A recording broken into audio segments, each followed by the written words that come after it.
Hi, I'm Rick Dior, and that was Rick Latham's solo number 9. This is a really fun solo, as all of them are, and I think it's kind of in the style of the great funk/pop drummer Buddy Miles. Also has some traces of Billy Cobham, Alphonse Mouzon in there, and it uses this old kind of common fill, this Herta fill. So.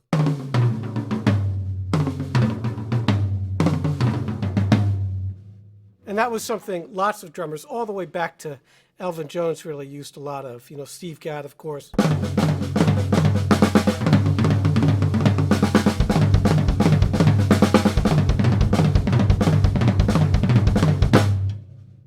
Even John Bonham used it famously at the end of Stairway to Heaven, where it gets pretty loud there. So lots and lots of drummers use these kinds of fills. And this fill happens several times. Now the trick when you're playing it is getting back to that hi-hat. So you're going to have to cross over. Now this solo also contains some pretty tricky, quick bass drum notes.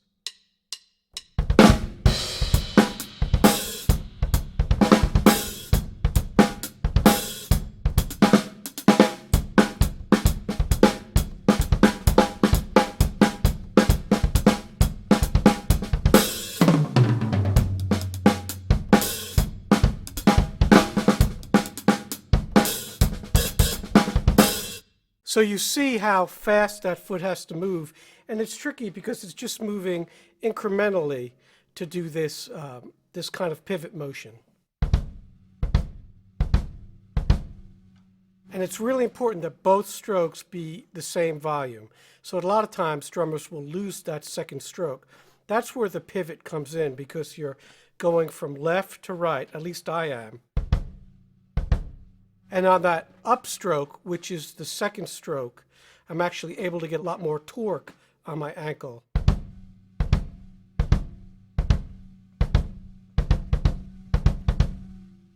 So that's a very, very useful thing. So let's show you a little example of that groove.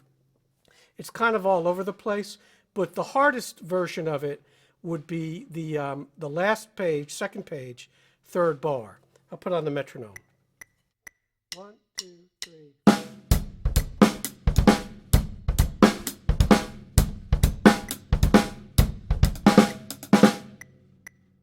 So you see how tight I'm playing that? That's what you want to do. Now, a lot of this almost sounds like it's kind of half of a samba.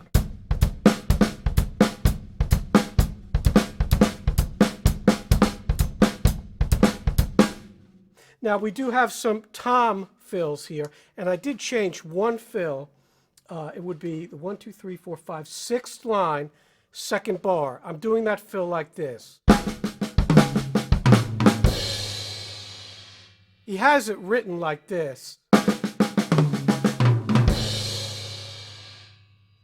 I just prefer to do that with that little bass drum note in there. To me, it sounds more modern. And I really open up those flams.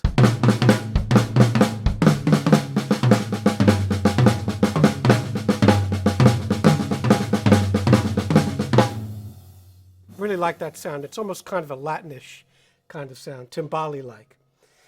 And we talked about getting back to that hi-hat. Now, when I do that, I'm kind of thinking about it before I get there.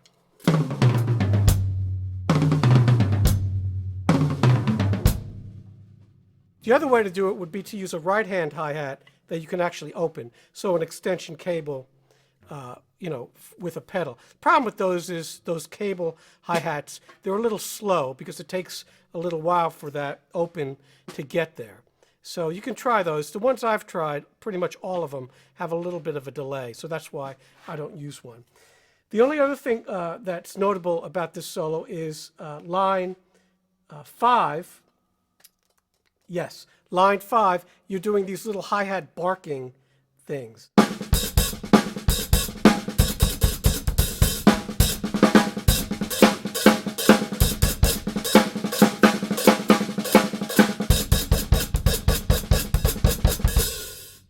So that's a very, very common thing. Everybody from Tony Williams to Roy Haynes, famously. used that kind of thing. And of course, Garibaldi used it all the time with Tower of Power. So those are things that are really great to work on. Now you can take any rhythm and do 16th notes on your snare, right? So if you play 16th notes and then play the rhythms that are written, like in my page 7 in my book. We've been over this a lot, but let me show you. So this would be the first line of page 7.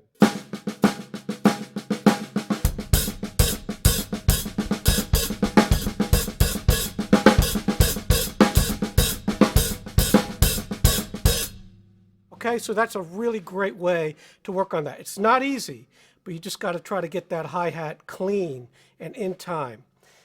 Don't raise your foot too much. It's just a slight releasing of the pressure. So I'm not opening my foot or lifting it too much off the hi-hat, just a little. And you don't have to support it with your bass drum. You could fill in with your bass drum.